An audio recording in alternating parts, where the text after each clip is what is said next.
गर्दनी बाग धरना स्थल पर जो है बीपीएससी टीआर 3 के अभ्यर्थी अपने रिजल्ट की मांग को लेकर धरना पर है और इसमें कई जो है भूख हड़ताल पर भी है। आइए इनसे हम बात करते हैं कि इनका क्या क्या मांग है। 5 महीने होने को है, जब अंत हो गया है तब भूख हड़ताल पर बैठा गया है। मैं ये कहती हूँ कि शिक्षा मंत्री का जिद इतना बड़ा है कि किसी से जान के बढ़ से है। यहाँ जान जाने को पड़ा है, उनको अपना जिद ये है कि हम रिजल्ट नहीं देंगे। क्यों? क्या जितना वैकेंसी दिए वो पूरा सीट फुलफिल होता तो आज हम लोग यहाँ पे नहीं बैठते। आखिर सीट सरकार तो कह रहे हैं कि नौकरियों का पिटारा खोल रहे हैं। शिक्षा मंत्री तो हम लोग को आश्वासन भी दिया और वो देने भी वाले थे, लेकिन पता नहीं ऐसे सिद्धार्थ को क्या दुश्मनी है हम लोग से। इतना ज्वाइनिंग को करवा रहे हैं और हम लोग को जो सीट बचा हुआ है उस पर सप्लीमेंट्री देने के बजाय टीआर 4 की बातें कर रहे हैं। क्यों? हम लोग बार बार एग्जाम देते रहे, सिर्फ एग्जाम देना ही काम बच गया है। एग्जाम दे, कट ऑफ के बराबर नंबर लाए, सिर्फ डेट ऑफ बर्थ से बाहर हो जाए। हम लोग हाथ जोड़कर निवेदन कर रहे हैं कि सर प्लीज सप्लीमेंट्री रिजल्ट दे दीजिए, क्योंकि जब अंत हो गया है तब कोई अपना शरीर को कष्ट देने के ऊपर आ गया है। अगर आपकी मांग को सरकार नहीं मानते तो क्या रहेगा आपका कार्य? जिस तरह से 5 महीने हम लोग नहीं हारे, प्रोटेस्ट किए हैं, अब ये भूख हड़ताल भी चलेगा अनंत जब तक रिजल्ट नहीं आ जाता है। चुनावी साल भी है तो ये सरकार को सोचना चाहिए कि चुनावी साल है तो हम किस तरह से काम करें ताकि आगे जनता हमारे सपोर्ट करे।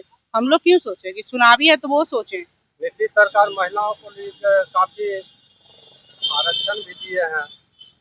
आरक्षण दिए हैं सर, तो हम लोग आज रोड पे नहीं होते। आरक्षण भी नहीं दिया गया है और न ही हम लोग को जॉब दिया गया है और न ही कुछ सपोर्ट दिया गया है। क्या दिया है नहीं दिया वो हम नहीं जानते, लेकिन हमें नहीं मिला ये हम जानते हैं। हम लोग का हक मारा गया है। कैसे हक मारा? हक मारा गया क्योंकि सीट बचा करके अगले वैकेंसी के लिए रखा गया। अगर पूरा सीट पे वो रिजल्ट देते तो आज हम लोग सभी को जॉब हो जाए। सिर्फ हम लोग का सप्लीमेंट्री का मांग है और कोई चीज हम लोग सरकार से नहीं मांग कर रहे हैं। जो हम लोग का सीट था हम लोग उसी पर हम लोग मांग कर रहे हैं और क्या सरकार से मांगेंगे। बस सप्लीमेंट्री देने के लिए सरकार को इतना सा भी नहीं लग रहा है कि बच्चे मर जाएंगे तब रिजल्ट देंगे इनको। क्या इसीलिए फॉर्म भरे थे कि आज ये मौका देखने के लिए मिलेगा हम लोग का? टीआर 3 का स्टूडेंट होके हम लोग सोचे थे कि नौकरी लेंगे, मगर आज ये नौबत आ रहा है कि हम रोड पर होके कोई हॉस्पिटल में भर्ती हो रहा है तो कोई रोड पर आन के मर रहा है। आप इंसान हो कि इंसान को नहीं समझेंगे तो क्या आप जानवर को समझेंगे? सुनील कुमार शिक्षा मंत्री आप ही को बोल रहे हैं। आप क्या आपके अंदर इंसानियत मर चुका है? आपसे बेटी एक अधिकार पूछती है, आपसे सवाल करती है कि आपके आने का अधिकार यहाँ नहीं है। आज मर रहे हैं। 4 महीने से आप ही का आश्वासन पर बैठे बैठे आज हम लोग यहाँ तक हक तक लड़ने आए हैं। आप जब बोलते थे कि 5 बजे हम लेटर जारी कर देंगे, 5 उसी आश्वासन पर लेके आज तक हम लोग समझिए आप ही के स्कूल में आप ही के हम लोग क्लास में आप पढ़ाने जाएंगे, आप ही हम लोग भी बनेंगे, मगर आप समझ नहीं रहे हैं कि हम लोग बिहार के नागरिक नहीं है। क्या समझ रहे हैं आप कि हम लोग छोटी छोटी चुनौतियों से हार जाएंगे? हारने वाले नहीं है। आपको कोई भी हाल में आपको सप्लीमेंट्री देना पड़ेगा।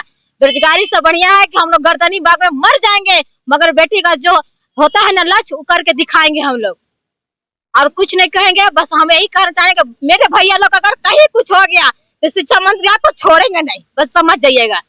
बीपीएससी टीआर 3 के अभ्यर्थी और इन्होंने स्पष्ट कर दिया कि जब हमारी मांग को लेकर हम लगातार संघर्ष करते रहेंगे और जब तक हमारी मांग पूरी नहीं होगी तो यहाँ से हम अपने घर को नहीं जाएंगे।